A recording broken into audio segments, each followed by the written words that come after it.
Jemaat yang dikasihi oleh Tuhan, selamat pagi dan salam sejahtera bagi saudara-saudara sekalian. Selamat hari Minggu, kita kembali akan beribadah. Mari bersama-sama kita sehati sepikir, satu iman, menghadap Tuhan untuk beribadah kepadanya. Kita bangkit berdiri. Kita menyanyikan nyanyian berikut ini.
Mari kita tabiskan ibadah kita. Pertolongan kepada kita dalam ibadah ini datangnya dari pihak Tuhan yang telah menjadikan langit, laut, dan bumi dengan segala isinya. Kasih karunia dan damai sejahtera dari Allah Bapa kita di dalam Yesus Kristus, dalam pimpinan kuasa Roh Kudus, menyertai ibadah ini. Amin. Jemaat dipersilakan duduk kembali. Kita lanjut memuliakan Tuhan dengan nyanyian berikut ini.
Jemaat yang dikasihi oleh Tuhan,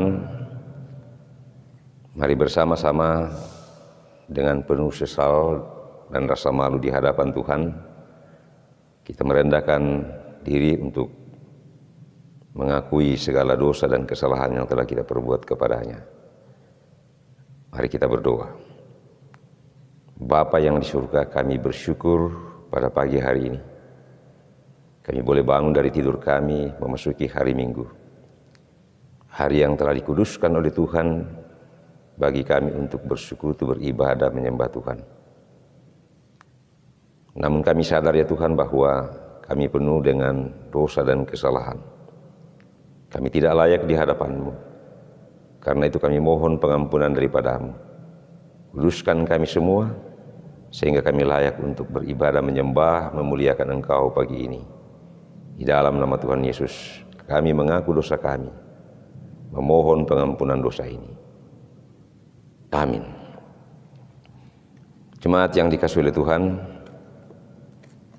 kepada saudara-saudara yang telah mengaku dosa di hadapan Tuhan, dengarkanlah berita anugerah yang bersumber dari 1 Yohanes pasal 1 ayat yang ke-9.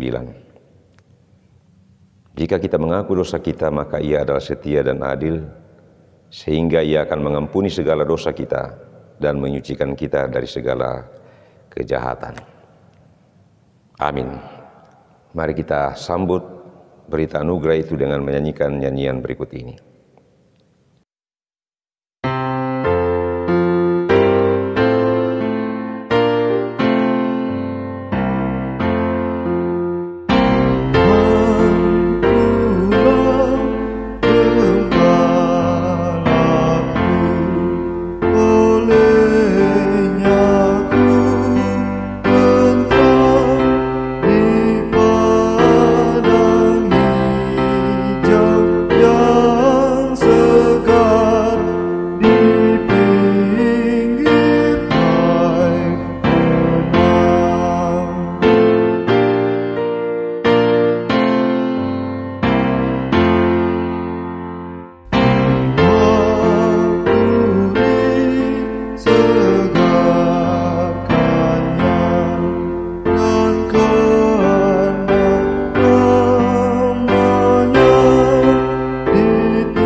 Jemaat yang dikasihi oleh Tuhan, kita kembali akan mengucapkan atau mengikrarkan pengakuan iman kita. Mari kita bangkit berdiri. Kita ucapkan pengakuan iman kita sebagai berikut. Aku percaya kepada Allah, Bapa yang Maha Kuasa, Khalik langit dan bumi, dan kepada Yesus Kristus, Anaknya yang tunggal Tuhan kita, yang dikandung daripada Roh Kudus, lahir dari anak darah Maria, yang menderita di bawah pemerintahan Pontius Pilatus, disalibkan, mati dan dikuburkan, turun ke dalam kerajaan maut. Pada hari yang ketiga bangkit pula dari antara orang mati, naik ke surga, duduk di sebelah kanan Allah Bapa yang Maha Kuasa, dan akan datang dari sana untuk menghakimi orang yang hidup dan mati. Aku percaya kepada Roh Kudus, gereja yang kudus dan am, persekutuan orang kudus, pengampunan dosa, kebangkitan daging, dan hidup yang kekal. Amin. Kita sambut pengakuan iman itu dengan menyanyikan nyanyian berikut ini.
Tiba saatnya kita memasuki pemberitaan dan perenungan firman Tuhan. Mari kita meminta pertolongan Di dalam doa kita berdoa. Bapa yang di surga, kami telah datang di hadapan-Mu, menyembah, memuliakan Engkau, menaikkan pujian syukur atas segala karunia Tuhan yang baik bagi kehidupan kami. Terlebih pada pagi hari ini bersama-sama dengan seluruh orang percaya, kami kembali bersekutu, dan di tengah-tengah persekutuan ini kami mau mendengarkan firman-Mu. Tuhan, tolong kami dengan Roh-Mu yang kudus, supaya kami mengerti, kami dapat merenungkannya, dan seterusnya kami boleh menerjemahkan kebenaran firman-Mu itu dalam seluruh keberadaan hidup kami. Di dalam nama Tuhan Yesus kami berdoa. Amin. Saudara-saudara, pembacaan kita pada hari ini dalam ibadah Minggu 2 Agustus 2020 terambil dari Injil Matius pasal yang ke-6 ayat 1 sampai dengan ayat yang ke-4. Matius pasal 6 ayat 1 hingga ayat yang ke-4. Firman Tuhan berbunyi sebagai berikut. Ingatlah, jangan kamu melakukan kewajiban agamamu di hadapan orang, supaya dilihat mereka. Karena jika demikian kamu tidak beroleh upah dari Bapamu yang di surga. Jadi apabila engkau memberi sedekah, janganlah engkau mencanangkan hal itu seperti yang dilakukan orang munafik di rumah-rumah ibadat dan di lorong-lorong supaya mereka dipuji orang. Aku berkata kepadamu, sesungguhnya mereka sudah mendapat upahnya. Tetapi jika engkau memberi sedekah, janganlah diketahui tangan kirimu apa yang diperbuat tangan kananmu. Hendaklah sedekahmu itu diberikan dengan tersembunyi, maka Bapamu yang melihat yang tersembunyi akan membalasnya kepadamu. Amin. Demikian firman Tuhan. Kata Tuhan Yesus, yang berbahagia adalah kita yang mendengarkan firman-Nya dan melakukan firman itu dalam kehidupan kita sehari-hari. Mari kita respons firman Tuhan itu dengan nyanyian berikut ini.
Jemaat yang dikasihi oleh Tuhan, selamat pagi dan salam sejahtera bagi saudara-saudara sekalian di tempat kediaman masing-masing atau dimanapun saudara-saudara berada. Satu hal yang patut kita syukuri hingga pada pagi hari ini, bahwa kita semua yang sedang menghadap Tuhan beribadah ini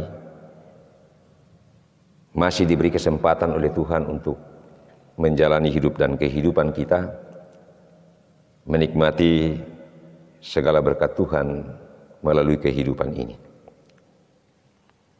Pagi ini Tuhan menyapa kita dalam sebuah nasihat seperti yang baru saja kita baca dengarkan dari pembacaan kita tadi.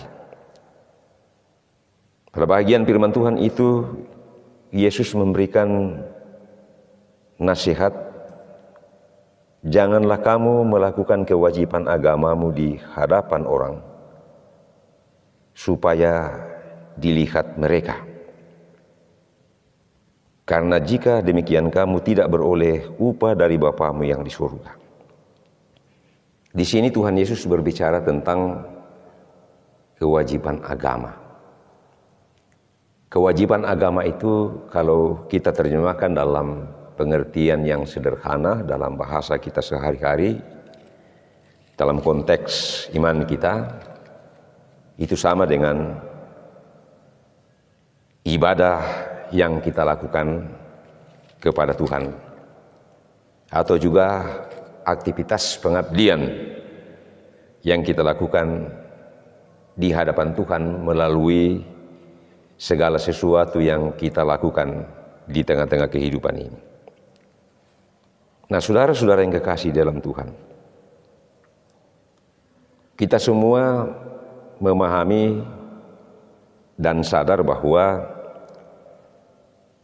semua perbuatan, sikap dan perbuatan yang dilakukan oleh seseorang itu selalu punya motif tertentu dan tujuan tertentu. Mungkin ada yang melakukan sesuatu secara tiba-tiba atau tanpa sadar mengapa ia melakukan itu. Tetapi pada umumnya, saudara-saudara, sikap yang dinyatakan oleh seseorang dan perbuatan yang dilakukan itu tidak terlepas dari motivasi tertentu, dari motif tertentu dan tujuan yang ingin dicapai. Terlepas dari apa motif dan tujuan ia melakukannya. Seperti misalnya, kalau orang berkiprah di dalam dunia politik, orang melakukan aktivitas-aktivitas, kegiatan-kegiatan yang bersifat politik, apalagi dalam masa-masa kontestasi, hajatan pemilu, pilkada, dan lain sebagainya, seperti yang akan kita jelang pada bulan Desember di Kota Makassar ini. Itu semua tidak terlepas dari motif dan tujuan tertentu. Apa motivasi seseorang mau melakukan kegiatan-kegiatan politik? Apa tujuannya? Ya tentu ada yang punya motivasi yang baik dan tujuan yang baik. Mengapa ia melakukan kegiatan itu? Ada yang tentu punya pertimbangan ideal dan harapan ideal bahwa kalau ia terlibat dalam kegiatan politik, ia merasa bertanggung jawab dalam persoalan demokrasi, dalam hal membangun budaya demokrasi yang baik. Atau juga pertimbangan ideal bahwa ia ingin mengalami situasi dan kondisi kehidupan yang baik di tengah-tengah sistem pemerintahan yang baik. Karena itu ia mau melakukan kegiatan-kegiatan politik itu. Demikian juga dengan kegiatan-kegiatan sosial lainnya, atau kegiatan-kegiatan yang bersifat keagamaan, kegerejaan yang biasa kita lakukan. Orang melakukan sesuatu, mengerjakan sesuatu tentu ada motifnya, ada tujuannya. Kalau di tengah-tengah persekutuan gereja, persekutuan jemaat, ya saya yakin semua orang punya keyakinan dan kesadaran bahwa kalau kita beraktivitas, kita bekerja, kita melakukan kegiatan-kegiatan yang bersifat kegerejaan, itu sama halnya kita melakukan pekerjaan Tuhan. Itu sama halnya kita beribadah kepada Tuhan, kita menyatakan, mengungkapkan pengabdian kita kepada Tuhan. Kita mau membangun persekutuan gereja, mau membesarkan pekerjaan Tuhan di tengah-tengah dunia ini. Atau juga kegiatan-kegiatan sosial lainnya, seperti yang sekarang ini begitu intens dilakukan oleh banyak pihak sehubungan dengan adanya bencana alam di Luwu Utara, bahwa tidak sedikit orang yang merasa simpati, merasa berempati, merasa punya panggilan kemanusiaan untuk berkontribusi membantu saudara-saudara yang sedang mengalami kesulitan di Luwu Utara di sana. Ada banyak organisasi, ada banyak komunitas, perkumpulan-perkumpulan, tidak kalah juga dengan organisasi-organisasi keagamaan yang sampai sekarang ini masih terus intensif menggalang dana, menggalang segala sesuatu, menyatakan solidaritas kemanusiaan untuk berkontribusi membantu saudara-saudara kita di sana. Tentu ada motifnya, ada tujuannya. Ya, ada yang memang mendasarkan semua itu di atas pertimbangan yang ideal, bahwa kita harus saling membantu satu dengan yang lain. Kita harus mengasihi sesama kita. Kita harus tolong menolong, kita harus topang menopang satu dengan yang lain. Dalam konteks kebangsaan, kita sama-sama anak bangsa untuk harus selalu saling membantu satu dengan yang lain. Kita semua punya rasa kemanusiaan. Dan karena itu kita mau menyatakan solidaritas kemanusiaan kita. Ada yang punya pertimbangan ideal seperti itu. Tetapi mungkin saja saudara-saudara, tidak semua orang, atau juga ada orang yang punya motif dan tujuan yang berbeda dengan itu. Ya, bisa saja ada orang yang secara tiba-tiba tampil seperti orang yang punya kepedulian sosial, tampil sebagai orang yang punya sense, punya rasa kemanusiaan yang tinggi, solidaritas kemanusiaan yang begitu luar biasa. Ya, padahal sebelumnya tidak seperti itu. Ya, mungkin saja ada yang seperti itu. Sebelumnya ia tidak menjadi orang yang murah hati, tetapi tiba-tiba dalam waktu yang singkat berubah menjadi orang yang penuh dengan kepedulian sosial. Ya, nah, kita tidak bisa menghakimi sesama kita apa motif dan tujuan ia melakukan seperti itu. Tetapi apa yang dikatakan oleh Tuhan Yesus dalam pembacaan kita tadi, saudara-saudara, penting. Artinya kita juga senantiasa menjadikan itu sebagai bahan perenungan untuk mendasari semua aktivitas-aktivitas kehidupan kita, terutama kegiatan-kegiatan yang kita lakukan di tengah-tengah publik, di tengah-tengah kehidupan orang banyak. Karena itu Tuhan Yesus mengatakan, jangan kamu melakukan kewajiban agamamu di hadapan orang supaya dilihat oleh mereka. Tidak mungkin orang tidak melihat apa yang kita perbuat, apalagi kalau peruntukannya adalah untuk orang banyak, untuk sesama kita, sesuatu yang nyata dan real. Tetapi yang diawasi oleh Tuhan Yesus di sini, jangan sampai sesuatu yang kita lakukan itu motif dan tujuannya hanya sebatas atau hanya sekedar supaya orang lihat dan orang memberi penilaian kepada kita bahwa kita orang yang baik, kita orang yang murah hati, kita orang yang punya kepedulian sosial. Nah, mudah-mudahan tidak seperti itu. Tetapi bukan tidak mungkin, saudara-saudara, ada orang yang memang mendasarkan semua itu di atas kepentingan-kepentingan tertentu. Ya, boleh jadi, atau mungkin saja bisa terjadi, ada orang yang hanya sekedar mau membangun pencitraan diri. Bisa seperti itu. Mudah-mudahan tidak seperti itu, tetapi mungkin saja bisa seperti itu. Apalagi menjelang pilkada, menjelang kompetisi politik, dalam rangka meningkatkan popularitas, dalam rangka meningkatkan elektabilitas, orang bisa secara tiba-tiba berubah menjadi orang yang baik, orang yang pro rakyat, orang yang peduli rakyat, orang yang protektif. Tampil seperti orang yang betul-betul memperhatikan kemanusiaan orang yang ada di sekitarnya. Karena ada kepentingan. Ya, mungkin surveinya masih di bawah. Karena itu supaya ia menjadi populer, maka ia mulai melakukan aktivitas-aktivitas yang dilihat, yang ditonton, yang disaksikan oleh orang banyak, lalu orang banyak itu memberikan like, jempol. Hebat. Maka ia menjadi popularitas, menjadi populer, dan itu mungkin bisa meningkatkan elektabilitasnya, tingkat keterpilihannya. Bisa saja karena motivasi dan tujuan seperti itu.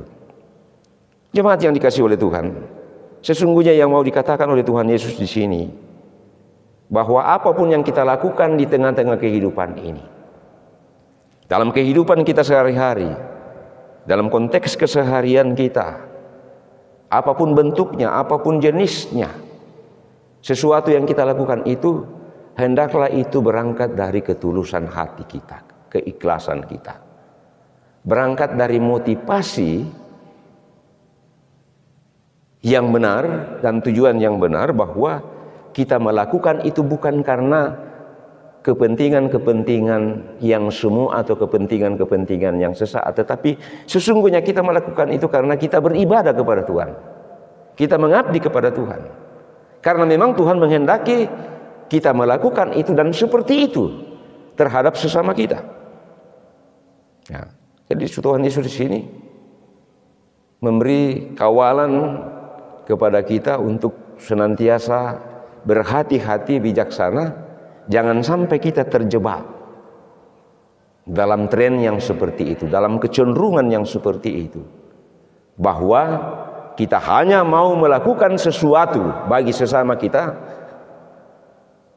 kalau ada kepentingan yang ingin kita capai, kalau orang lain melihatnya, kalau orang lain menyaksikannya, kalau orang lain mungkin memuji kita, ya, menghormati kita, mengagungkan kita.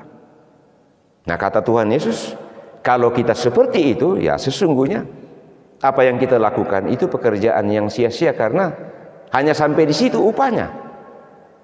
Kita tidak mendapat apa-apa lagi dari Tuhan. Padahal sesungguhnya saudara-saudara, segala sesuatu yang kita lakukan yang berangkat dari motivasi dan tujuan yang baik itu adalah ibadah kepada Tuhan. Itu adalah pelayanan kepada Tuhan. Itu adalah ungkapan pengabdian kepada Tuhan. Karena itu saudara-saudara, pada sisi yang lain, dalam kerangka kita terus-menerus menekuni apa yang harus kita kerjakan ke depan, apa yang harus kita lakukan, kegiatan apa yang masih akan kita kerjakan di tengah-tengah kehidupan kita, di tengah-tengah kehidupan berkeluarga, di tengah-tengah persekutuan gereja, di tengah-tengah masyarakat, bangsa. Kita melakukan semuanya itu karena kita mendasarkannya pada pemahaman iman yang benar, pada kesadaran yang ideal, yang mendasar, bahwa Tuhan yang menghendaki kita melakukan itu. Nah, kalau kita sadar, kita paham dengan sungguh-sungguh bahwa memang memberi sedekah itu memberi pertolongan bagi sesama kita, berbuat baik bagi sesama kita adalah kehendak Tuhan, maka apapun yang kita lakukan untuk sesama kita, mari kita melakukan itu dengan penuh ketulusan, dengan penuh keikhlasan. Karena sesungguhnya Tuhan menghendaki kita melakukannya. Tuhan menghendaki kita berbagi berkat, berkontribusi, menyalurkan apa yang Tuhan sudah salurkan atas kehidupan kita. Karena memang Tuhan memanggil kita untuk menerima berkat dari Tuhan dan juga sekaligus menjadi berkat bagi sesama kita.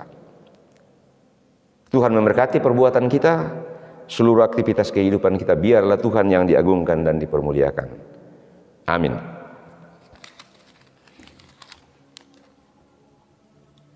Kembali kita menyatakan syukur dalam bentuk persembahan pemberian kita dalam ibadah ini. Mari kita nyatakan itu dengan penuh ketulusan demi hormat dan kemuliaan nama Tuhan, diiringi nyanyian berikut ini.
Kita masuk dalam doa syafaat. Berkati persekutuan kami ya Tuhan, ibadah kami, persembahan-persembahan kami, terlebih firman-Mu yang baru saja kami dengar. Berkati sukacita jemaat-Mu, tanda terima kasih yang mereka nyatakan pada hari ini.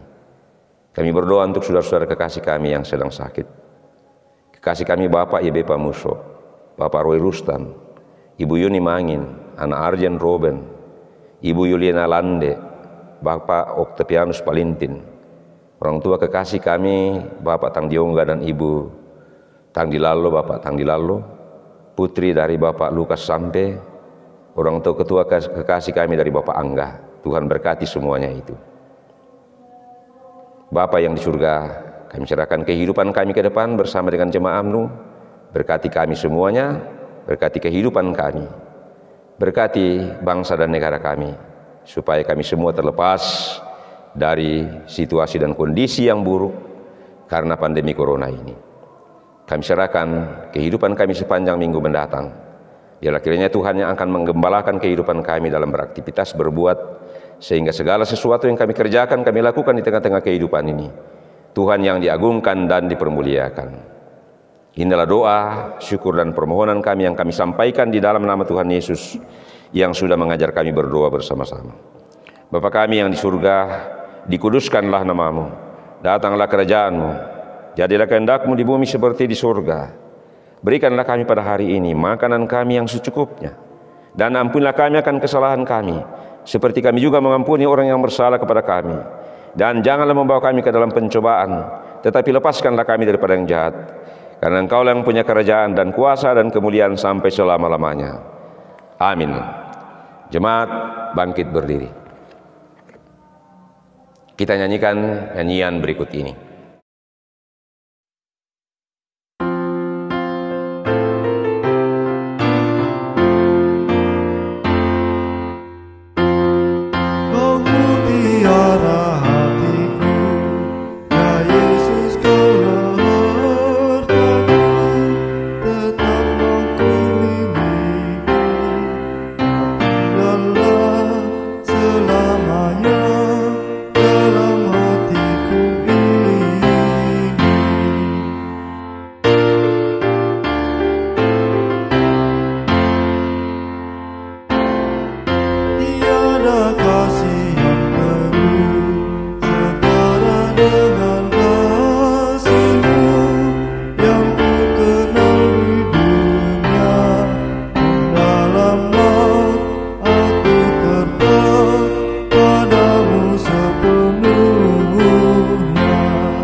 Terimalah berkat Tuhan.